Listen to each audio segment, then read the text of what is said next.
We are still rocking with the spare tire, but it is valid. I'm gonna give that thing a run for its money. I'm gonna go look for snakes. Last time I tried to go herping, I did end up going herping, and I found a red-eared slider, but I got hit by a car, and now I got the spare. But yeah, hopefully I don't get hit again. Hopefully I can find something. I don't expect to, but mid-40s and pretty sunny, so we're gonna see if we can find anything, and I'll catch you back when I'm at the spot.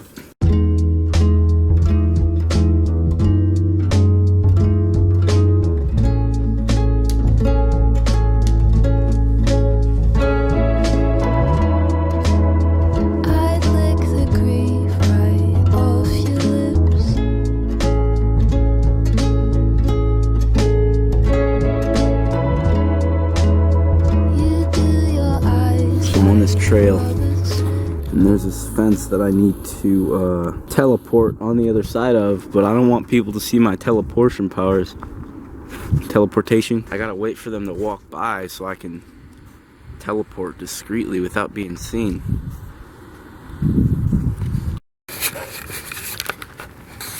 I have successfully rematerialized on the other side of the fence. I got a little bit of dirt on my pants, but it's okay. Starting to feel nice. Sun's coming out. There is a little snow on the ground, but that actually does not matter as much as you might think, as long as the area where they're at doesn't have any. So let's see what we can find. Sometimes it seems like you won't survive this.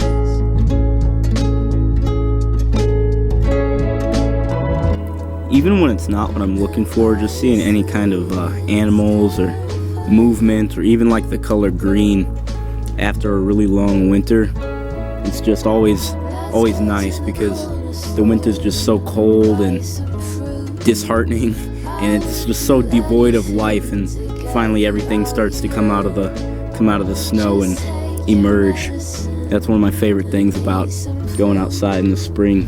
I would do anything to get you out your room. It's so cruel.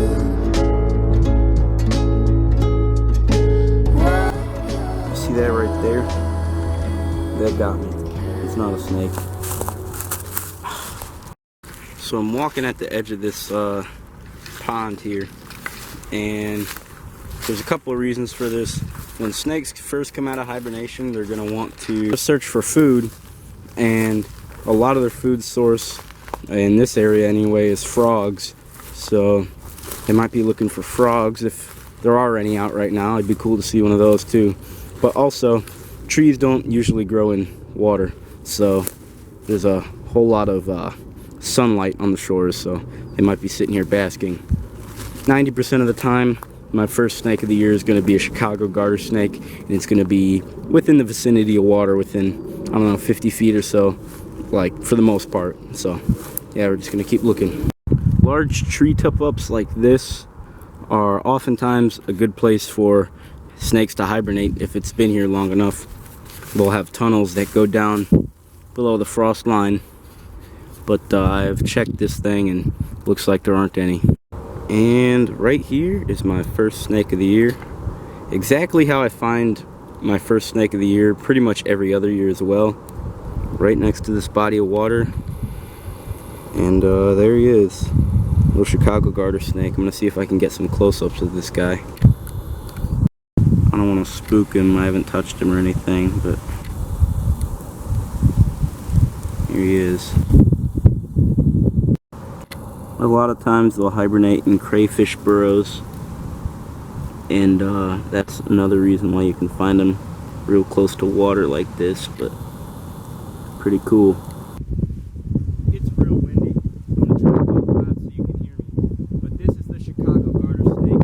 They have no Fissurtalis semifasciatus. These are one of the more common snakes we find around here in Chicago. The reason they're Chicago garter snakes and not eastern is because, well, as you can see, he's biting me right there. Right on his side, they got those black dots on the line going down them right there. Those black dots, as you can see, still chewing on me. Yeah, those black dots are what differentiates them from an average eastern garter snake or other subspecies of eastern garter snake. But they actually have rear fangs, and they use those to subdue their prey. They have a very mild venom in their saliva, and it can make me swell up. Some people don't have a reaction to it. I do. And he's kind of getting me with those right now. But there he is, Chicago garter snake, chewing on my finger right there. Let's go see if we can find any more. It's crazy to think that just a few feet away, there's like 6 inches of snow down here. This is the guy without basking.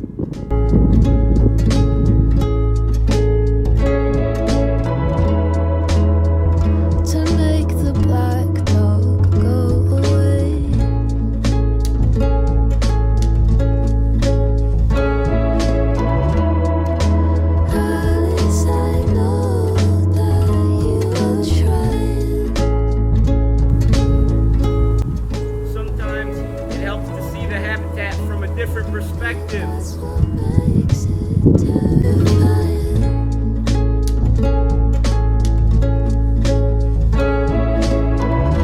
go to the corner store and buy some fruit. I would do anything. So I started hiking this burned section of woods here, and I found my second snake of the year, which is this Dekay's brown snake sitting right there. Burns are great because all the vegetation kinda is just gone, and you can see really well. Plus it's a real heat magnet, so you can find stuff out getting some sun, just like this brown snake here. Let me get some close-ups of this guy and give you guys a closer look. As I was filming close-ups of this guy, I looked over here, and I don't know if this is a snake or not, but I think, yeah, this is my third snake of the year. Another Dekay's brown snake right next to this one. That is pretty cool. Oh wait, no way, there's a third one. I wonder how many are around here. That's crazy. But yeah, all in this vicinity. There must be a hibernaculum somewhere in this area. But I'm guessing there's probably going to be more, so I'm going to keep an eye out. That's really cool. This one's pretty big, and this one's kind of a smaller one. Yeah, that's really cool. Now these are another one of those spring snakes that comes out in real early spring. Right now is their mating season, so it's same with the garter snakes. And yeah, they're real early, real cold tolerant. These are one of the first snakes I'll see in the spring, and it looks like this one is a female, a large female at that. This is probably the biggest they get, really. It's got kind of a pink belly. They get pink undertones sometimes red. And here are some smaller ones. These might be two males that were trying to mate with this female, but yeah, super cool. We're gonna let these guys go and see if we can find any more.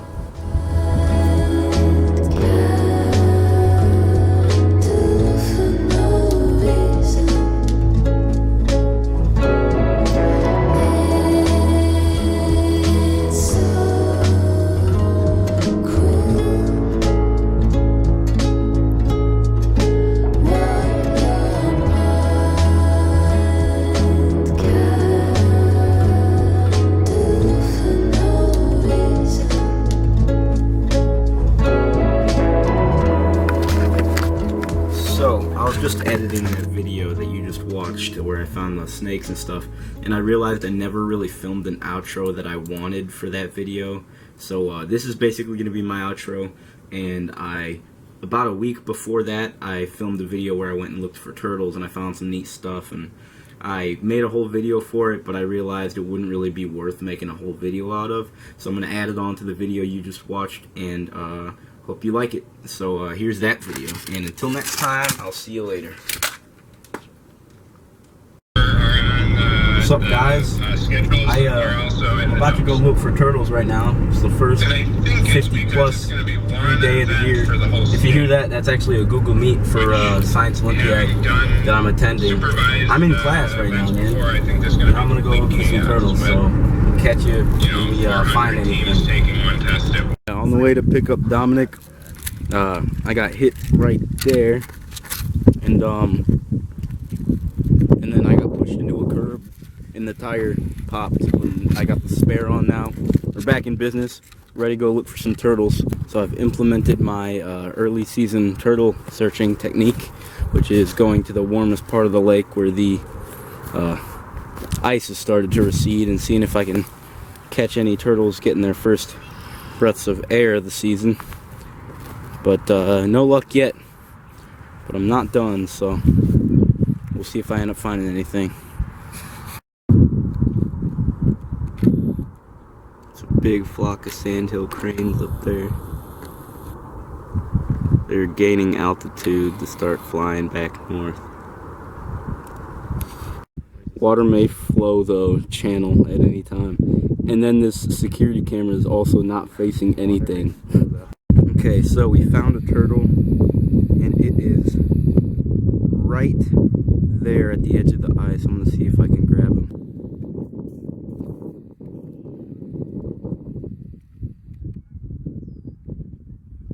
Did you get him? Yeah. This is a red-eared slider, Trekkamese scripta, and his head's not showing, but he's got a little red mark on the side of his head. These are technically not native like anywhere in the U.S., just in the very southeast, but at this point they're established on, I think, every continent except Antarctica. So yeah, pretty cool turtle here, and let's see if we can find anything else. So turtles actually hibernate underwater. Their metabolism slows down and they really don't breathe much, and their heart beats very, very slowly, and they don't need much oxygen. They actually absorb it all from the water. And because the water is going to stay a bit warmer than the outside temperature when it's deep in the winter. So yeah, pretty cool red-eared slider.